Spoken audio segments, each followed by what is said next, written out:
Congress supporters खासकर जो social media में जो हैं वो तो मुझे जबरदस्त गालियां दे रहे हैं। अभी तक किसी तरीके की प्रतिक्रिया गांधी परिवार की तरफ से कंट्रोवर्सी होगा ये तो मुझे पता था। एक दिन उन्होंने इरिटेटेड होकर मुझे कहा कि आरएसएस को लेजिटिमाइज करने वाला मैं कौन। राजीव जी का आसपास के जो लोग थे वो भी मेरे फादर को पसंद नहीं करते थे। अहमद पटेल जी मुझे फोन करके रिक्वेस्ट किया कि आप अपना फादर को बोलो कि ना जाए। वो जिस भी मकान पे पहुंचे वो सिर्फ इंदिरा जी की वजह से ही है, लेकिन वो लोग आज प्रणब मुखर्जी को गालियां दे रहे हैं। ऑपरेशन ब्लू स्टार के बारे में मेरा फादर को ये कहना है कि वो तब जरूरी था। बाबा को बहुत जबरदस्त डांट पड़ी थी। उनको पता था कि वो चुनाव हार रही हैं। इमरजेंसी का कुछ पॉजिटिव इम्पैक्ट भी था। 2019 और एक कॉल आता है कि आपको हम भारत रत्न दे रहे हैं, लेकिन उस सेरेमनी में गांधी परिवार से कोई नहीं आता है। क्या कभी इसको लेकर के उन्होंने कुछ बोला? बाबा की जब देहांत हुई तो अडवाणी जी मुझे फोन करके फोन पे रोने लगे।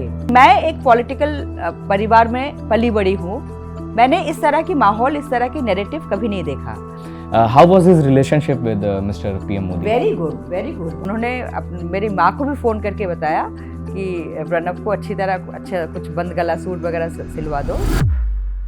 राजनीतिक गलियारों में कुछ तो खुसफुसाहट शुरू हो चुकी है और कुछ पर विराम लग गया है।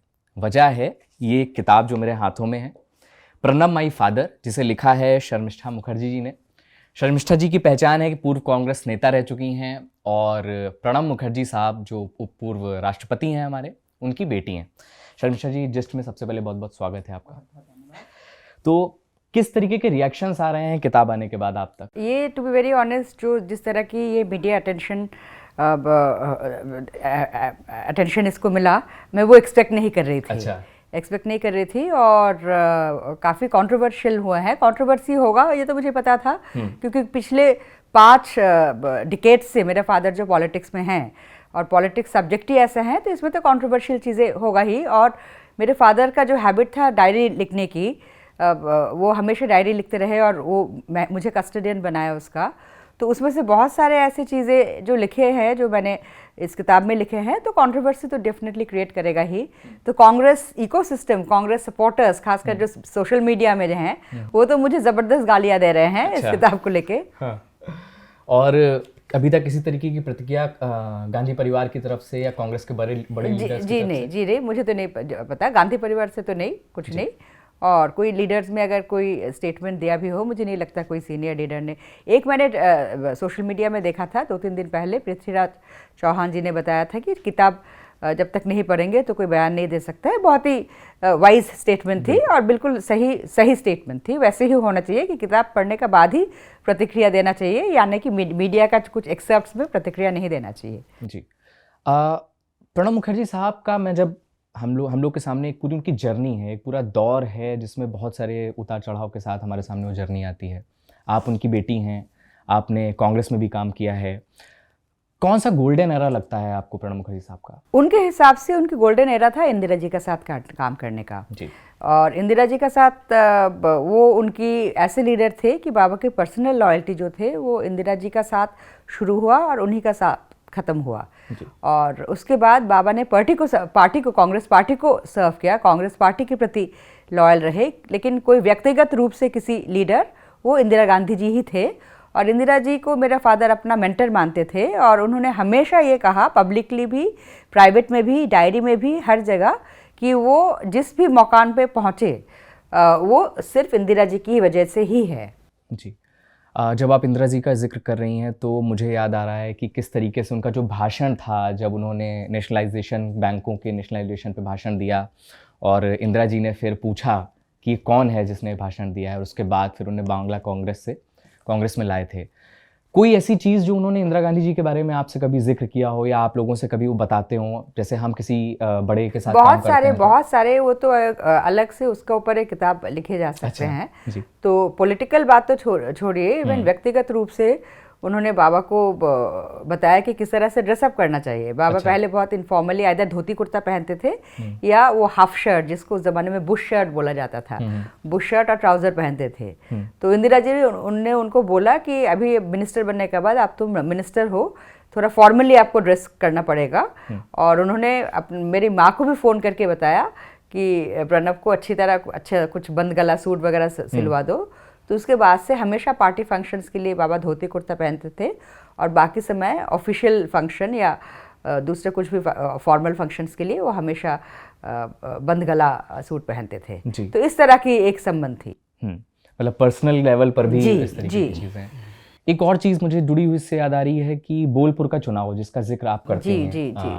उसमें उनको आपकी माता जी भी बोलती हैं कि यहाँ से चुनाव मत लड़िए, इंदिरा गांधी जी बोलती हैं यहाँ से चुनाव मत लड़िए, लेकिन मुखर्जी साहब वहाँ से चुनाव लड़ते हैं और फिर वहाँ पर हार होती है। बहुत बुरी तरह से हारे थे। इंटरेस्टिंग किस्सा इससे जुड़ा आपने बताया। हाँ, और बहुत बुरी तरह से हार हुई है। और देखिए सारे किस्सा अगर मैं आपको बता दूं और जिस तरह से आप एक एक एरा को लेके एक सवाल पूछ रहे हैं, सारे किस्सा अगर मैं आपको बता दूं तो फिर मेरे किताब कौन पढ़ेगा? तो इतना बता दीजिए जितने से मैं बस खाली सिर्फ यही बताना चाहूंगी कि उस चुनाव पे बाबा बुरी तरह से हारे, क्योंकि इंदिरा जी भी मना किए थे, क्योंकि उनको पता था पूरा कांग्रेस में पूरा स्टेट से सिर्फ 4 सीट आए थे, तो बाबा को बहुत ज़बरदस्त डांट पड़ी थी। ज़बरदस्त इंदिरा जी ने उनको मतलब डांटा था। जी, चलिए बाकी बड़ा इंटरेस्टिंग किस्सा है इससे जुड़ा हुआ, अभी नहीं बता रही हैं वो, आप लोग किताब पढ़िए तब आपको इंटरेस्टिंग किस्सा समझ में आएगा। एक 13 का फेर बड़ा बेहतरीन नज़र आता है, बड़ा इंटरेस्टिंग है कि 13वें राष्ट्रपति रहे मुखर्जी साहब और 13 नंबर में उनका पीछा नहीं छोड़ा। इस पे थोड़ा सा आप बात बताइए। 13 नंबर का साथ एक अजीब सा एसोसिएशन था मेरे फादर का, तो उनकी ज़िंदगी में बहुत सारे महत्वपूर्ण घटनाएं 13 का डेट में हुआ और उनकी देहांत भी जो हुई वो 31 जो कि 13 की उल्टा आप देखेंगे। तो 13 को एक्चुअली वेस्टर्न कल्चर में अनलकी माना जाता है। तो बाबा को किसी ने इस विषय पे सवाल किया था एक बार, तो बाबा ने उनको समझाया कि हमारे हिंदू कैलेंडर में 13 मतलब त्रयोदशी मतलब 13 डे, और वो बहुत लकी माना जाता है उसको। तो 13 से भी बहुत सारे इंटरेस्टिंग जुड़े हुए किस्से हैं जो रीडर्स इसमें पढ़ सकेंगे। जी, इमरजेंसी को लेकर के एक इंसाइट जब हम कॉलेज में पढ़ रहे थे, उसके बाद भी जितनी भी हमने बुक्स पढ़ी हैं उसको ये लेकर के ये था कि जब इमरजेंसी के बाद जो चुनाव हुए 77 के इंदिरा गांधी जी ने जब करवाए, तो उनको इंटेलिजेंस इनपुट था कि वो चुनाव जीत रहे हैं। लेकिन इस किताब में एक बड़ी इंटरेस्टिंग चीज़ जो आपने बताई है मुखर्जी साहब के हवाले से, कि उनको पता था कि वो चुनाव हार रही हैं। इस पर थोड़ी सी आप देखिए, ये बात खाली मैं नहीं कह रही हूँ, ये मेरे फादर नहीं कह रहे थे। तब उनके आसपास के जितने भी लोग थे, जैसे पीएन धर जो एक बहुत ही सीनियर ब्यूरोक्रेट और जो इंदिरा जी के काफ़ी करीब थे, उन्होंने भी अपना किताब में लिखा कि इंदिरा जी को अच्छी तरह पता था कि वो चुनाव नहीं जीतेंगे।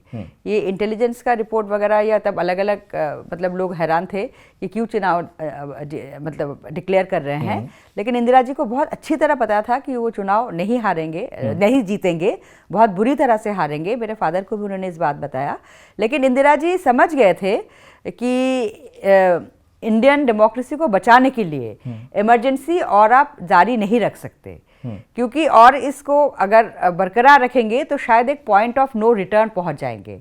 और आफ्टर ऑल हमें ये नहीं भूलना चाहिए कि इंदिरा जी अपनी फादर की बेटी थे, पंडित नेहरू की बेटी थे, जो पंडित नेहरू की वजह से आज देश में डेमोक्रेसी इतने डीप रूटेड हैं। तो कहीं उनका लगा था और बाद में उन्होंने एडमिट भी किया था कि ये इमरजेंसी ये शायद सही डिसीजन नहीं था। मेरे फादर भी बाद में इसको माने। उस समय में उन्होंने खुलकर अपना किताब में भी लिखा। उस समय में वो सरकार में थे, जूनियर मिनिस्टर थे, लेकिन सारे लोग कांग्रेस में मोर और लेस इमरजेंसी को स्वीकार किया जो थे कांग्रेस में उस समय में। और जैसे ही पाशा पलटा और बहुत बुरी तरह से कांग्रेस हारे, तो जो लोग एक दिन बोलते थे कि India is Indira and Indira is India, वही लोग उनको फिर दोषारोप करते रहे और शाह कमीशन में जाके उनकी अगेंस्ट बोलते रहे। लेकिन इंदिरा जी को खुद इस बात का महसूस होने लगा कि इमरजेंसी और कंटिन्यू नहीं किया जा सकता है। और पीएन धर ने भी इसको लिखा कि इंदिरा जी चाह रहे थे कि किसी भी तरह से इससे अब बाहर आए, तो इसलिए चुनाव डिक्लेयर किया उन्होंने, पूरी तरह हारा भी। और लेकिन हैरानी की बात यह है, इमरजेंसी का बुरी तरह 1977 का बाद 3 साल बाद उसी देश का जनता उनको मतलब बहुत ही भारी बहुमत से जिताया है। और जब ये इमरजेंसी का पूरा दौर चल रहा था उस टाइम पे मुखर्जी साहब क्या, क्योंकि मैंने जितना समझा है उनको कि वो लोगों को समझने वाले, क्राइसिस मैनेजर, हर पार्टी में दोस्त, इस तरीके का उनका नेचर था। जब वो देख रहे थे कि आसपास उस दरमियान क्या किया जा रहा था या क्या हो रहा था, उस पर उनका क्या टेक? देखिए, इमरजेंसी के दौरान मेरे बाबा एक बहुत जूनियर मिनिस्टर थे, लेकिन फिर भी इम्पोर्टेंट मिनिस्टर थे। उनको जो जिम्मेवारी दिया था, देश में जो ज़बरदस्त स्मगलिंग होता था तब, क्योंकि इतने सारे प्रोडक्शंस नहीं होते थे, सो ज़बरदस्त स्मगलिंग होता था, टैक्स इवेशन का, और उनका जो रिस्पॉन्सिबिलिटी थी कि इसको किस तरह से रोकना है। तो इमरजेंसी का एक मतलब जो डिट्रैक्टर्स हैं, जो इमरजेंसी के विरोध करते थे, उन्होंने कहा था कि रेड राज है, ये रेड होता रहता है। तो लेकिन मेरा फादर इस पे उनका किताब में पूरी अच्छी तरह से उन्होंने फैक्ट्स एंड फिगर्स का साथ बताया कि मतलब इमरजेंसी का टाइम, उससे पहले क्या देश का इकोनॉमी का हाल था, इमरजेंसी का इमीडिएट बाद कितना हाल हुआ, और ये सारे रेट से कितने पैसे पकड़े गए, कितना सब कुछ किया। मेरा फैक्ट्स एंड फिगर्स इतना बढ़िया नहीं है, लेकिन मेरा फादर अपना किताब, उनकी जो पॉलिटिकल बायोग्राफी की, ऑटोबायोग्राफी की फर्स्ट वॉल्यूम है, द ड्रामेटिक डिकेड्स, उसमें विस्तारित रूप से लिखा कि इमरजेंसी के दौरान जो जो बहुत स्ट्रिक्ट मेजर्स लिए गए, उसका इमरजेंसी का कुछ पॉजिटिव इम्पैक्ट भी था। उसमें से ये क्या मतलब, एक था कि इमरजेंसी के दौरान कुछ ऐसे इकोनॉमिक मेजर्स लिए गए जिसकी वजह से मतलब उसका अच्छा प्रभाव पड़ा। और ये बात पीएन धर जी ने भी लिखा। उन्होंने लिखा कि शायद इमरजेंसी का 1 साल बाद अगर चुनाव लड़े जाते तो इंदिरा जी फिर से बहुत भारी बहुमत से आते, लेकिन ये प्रोलॉन्ग हुआ, और इमरजेंसी की जो बहुत सारे नेगेटिव, जो नसबंदी सोच लीजिए, या ऑपोजिशन लीडर्स को प्रेस सेंसरशिप बोलिया सोच लीजिए, बहुत सारे ऑपोजिशन लीडर्स को अरेस्ट हुए, जेल में डाला गया, ये सारे जो नेगेटिव इफेक्ट्स हैं, सब ये सब होने का शायद तब वक्त भी नहीं मिलता। तो पीएन धर जी ने बहुत अच्छा एनालिसिस किया इमरजेंसी का, इमरजेंसी किस कारण से डिक्लेयर किया उसका भी, क्योंकि आजकल हम जो देखते हैं हमेशा इमरजेंसी डिक्लेयर करने का बाद क्या हुआ उसी के बारे में चर्चा होते हैं, लेकिन इमरजेंसी किस वजह से डिक्लेयर किया गया, देश का हाल क्या था तब, एक लॉ एंड ऑर्डर ब्रेकडाउन हो रहा था।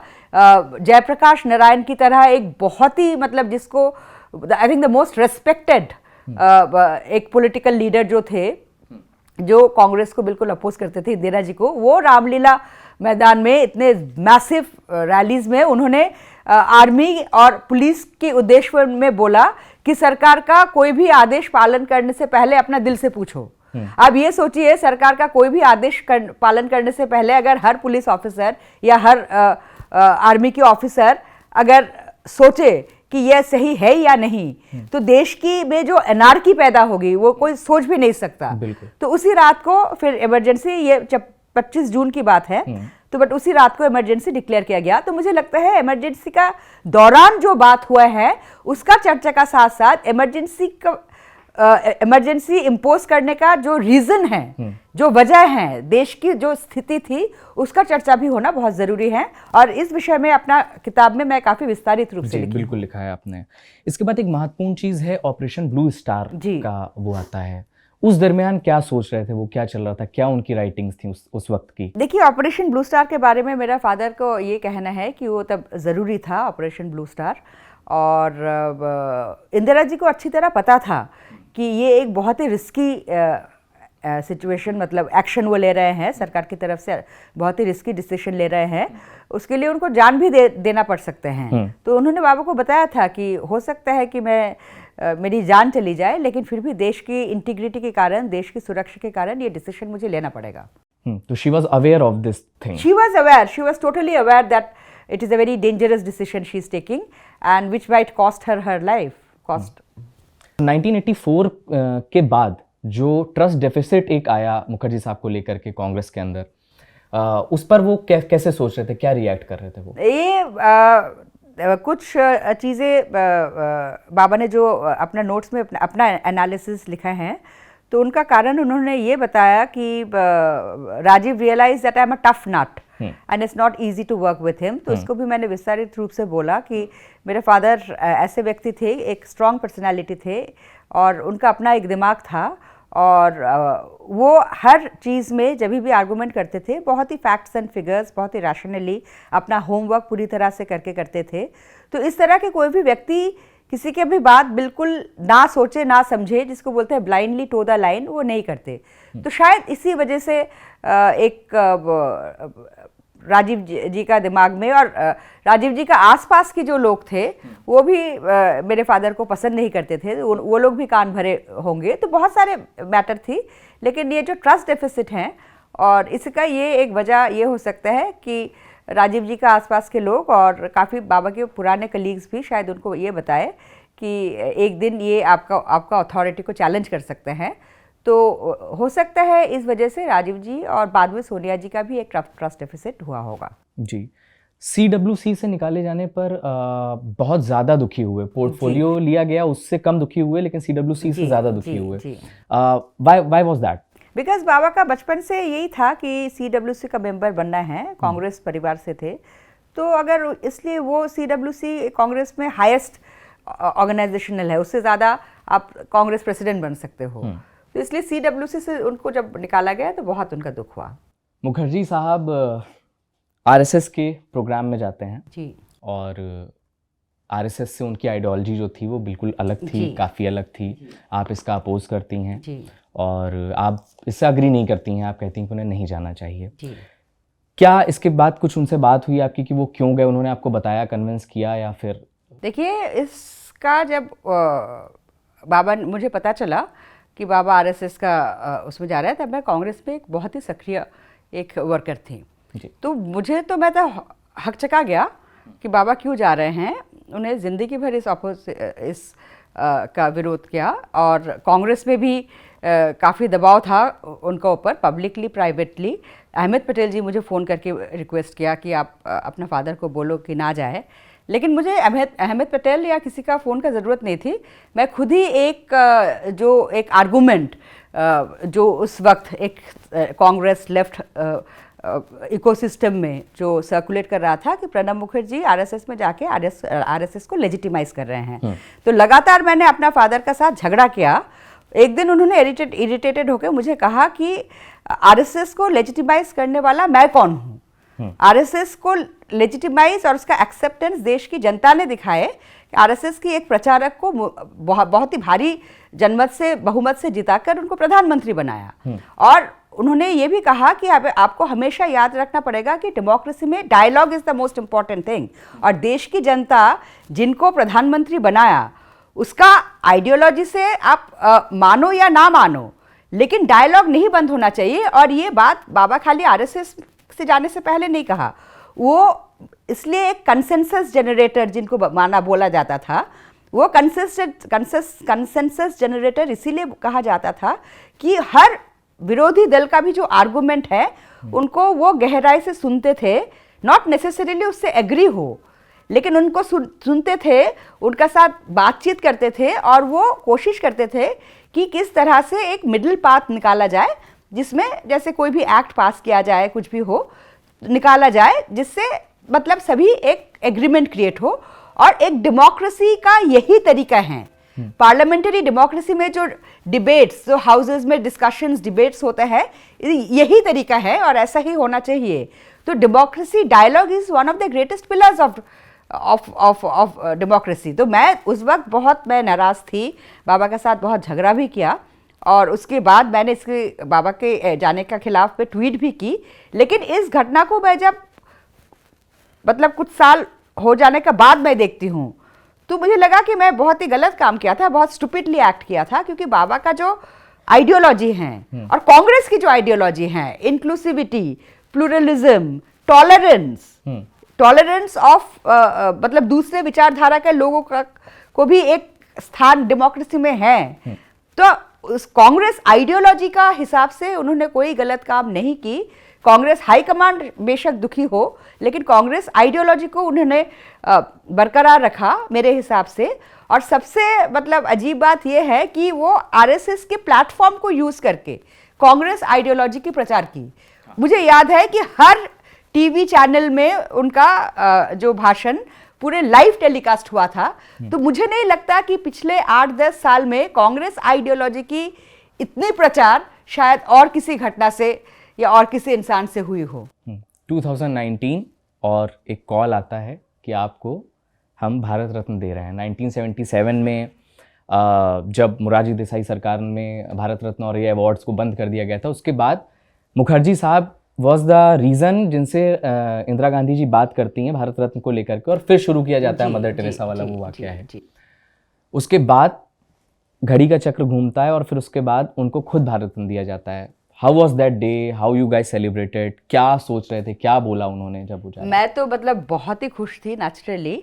बस एक बात मुझे यही लगा कि भगवान शायद किसी भी इंसान को 100% सुख नहीं देते हैं, क्योंकि मुझे तब लगा था कि मेरी माँ अगर तब रहती हमारे साथ, क्योंकि उनका 2015 में देहांत हो गया था, तो ये शायद एक परफेक्ट खुशी की बात होती। तो एक इमोशनल तौर से फैमिली के हिसाब से हमने तब उनको बहुत मिस किया कि जो व्यक्ति हमेशा बाबा का साथ खड़े रहे, एक पिलर ऑफ स्ट्रेंथ थे एक हिसाब से, तो आज एक जो सबसे बड़ा देश के सम्मान उनको मिल रहे हैं, उसको एंजॉय करने के लिए, उसमें सेलिब्रेट करने के लिए वो हमारे साथ नहीं थे।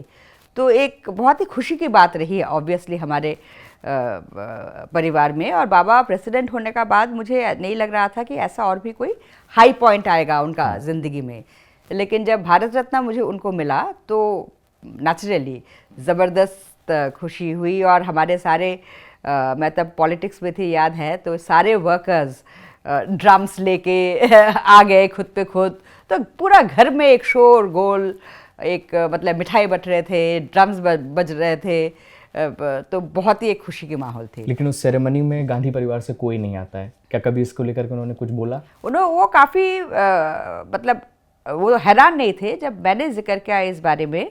तो उन्होंने एक बहुत पुरानी घटना की जिक्र करते हुए बोले कि पीवी नरसिम्हा राव, जो कि एक प्रधानमंत्री थे और भी कांग्रेस के प्रधानमंत्री थे, कांग्रेस की प्रेसिडेंट थे, लेकिन उसके बावजूद भी उनका देहांत का बाद उनकी बॉडी एआईसीसी में घुसने से मना कर दिया। और मेरे फादर खुद सोनिया गांधी जी को रिक्वेस्ट किया था कि उनकी वो ट्रक अंदर आने दे ताकि कांग्रेस वर्कर्स उनको, बट उन्होंने सोनिया जी चुप रहे, कुछ बोला नहीं, और उससे खास पता चल गया कि वो नहीं चाह रहे थे। तो इस बात को लेके बाबा का हमेशा बहुत दुख था, और उन्होंने इस बात को जिक्र करते बोला तो ये भारत रत्न में नहीं आना तो बहुत छोटी सी बात है। उन्होंने तो पीवी का बॉडी भी नहीं अंदर आने दिया। तो एक मतलब उस हिसाब से बोल रहे थे कि वो इतनी बड़ी घटना है जो गांधी परिवार ने एक एक्स प्राइम मिनिस्टर का साथ, एक्स कांग्रेस प्रेसिडेंट का साथ कर सकते हैं, तो मेरा सेरेमनी में नहीं आना ये तो कोई बड़ी बात नहीं है। मुखर्जी साहब को ट्रबल शूटर, क्राइसिस मैनेजर जैसी चीज़ें बोली जाती थी। क्या आपको लगता है कि जितना उन्होंने पार्टी के लिए किया उस तरीके की चीज़ें उनको रिवर्ट बैक मिली? देखिए, ये बात बाबा ने हमेशा कहा है, खाली पार्टी की बात नहीं है, पूरे देश से उनको जो सम्मान मिला है। और सबसे बड़ी बात ये है कि आज खासकर आज की जो पॉलिटिकल माहौल हैं उसमें मतलब ऐसे यही है कि मतलब अगर मैं किसी बीजेपी से मेरा कोई फ्रेंड है, उनसे मैं बैठ के कॉफ़ी पी लूँ तो इमीडिएटली ये फैल जाएगा कि मैं बीजेपी ज्वाइन कर रही हूँ या वो कांग्रेस ज्वाइन कर रहे हैं। लेकिन मैं एक पॉलिटिकल परिवार में पली बड़ी हूँ, मैंने इस तरह की माहौल, इस तरह की नैरेटिव कभी नहीं देखा। पार्लियामेंट में प्रणब मुखर्जी, अडवाणी जी आपस में ज़बरदस्त उनका एक बहस होता था, लेकिन उस बहस में कभी एक दूसरे के लिए कोई भी गंद शब्दों की या अनपार्लियामेंट्री लैंग्वेज की प्रयास नहीं किया गया। और पार्लियामेंट से बाहर जो मैं बाबा की जब देहांत हुई तो अडवाणी जी मुझे फ़ोन करके फ़ोन पे रोने लगे। तो इस तरह की जो संबंध, इस तरह की जो एक माहौल था, तो वो आजकल के इस में है नहीं। तो लेकिन मुझे लगता है बाबा की जो ज़िंदगी में उनको खाली पद की बात नहीं है, खाली कि वो एक्सटर्नल मिनिस्टर रहे, खाली डिफेंस मिनिस्ट्री रहे, खाली ये रहे या देश के प्रेसिडेंट बने। कांग्रेस पार्टी ने बहुत ज़बरदस्त उनकी जिम्मेदारी दी, बहुत इज्जत भी की, बहुत ज़बरदस्त इज्जत करी। आज कांग्रेस पार्टी की जो कार्यकर्ता हैं या जो सोशल मीडिया वर्कर हैं, उनसे अगर पूछो कि मतलब इंदिरा गांधी जी के बारे में 5 शब्द बोलने के लिए तो शायद बता नहीं पाएंगे, तो उनका नॉलेज ये है। लेकिन वो लोग आज प्रणब मुखर्जी को गालियां दे रहे हैं क्योंकि उनको पता भी नहीं कि प्रणब मुखर्जी का क्या कंट्रीब्यूशन है और वो जानना भी नहीं चाहते। लेकिन एक्चुअली जब वो कांग्रेस में काम करते थे और अभी भी कल मेरा बुक लॉन्च फंक्शन में चिदम्बरम जी आए थे, मैं एक्सपेक्ट नहीं कर रही थी, लेकिन चिदम्बरम जी आए और उन्होंने लोगों से बोला कि क्यों नहीं, I mean he was a very respected congressman, my colleague.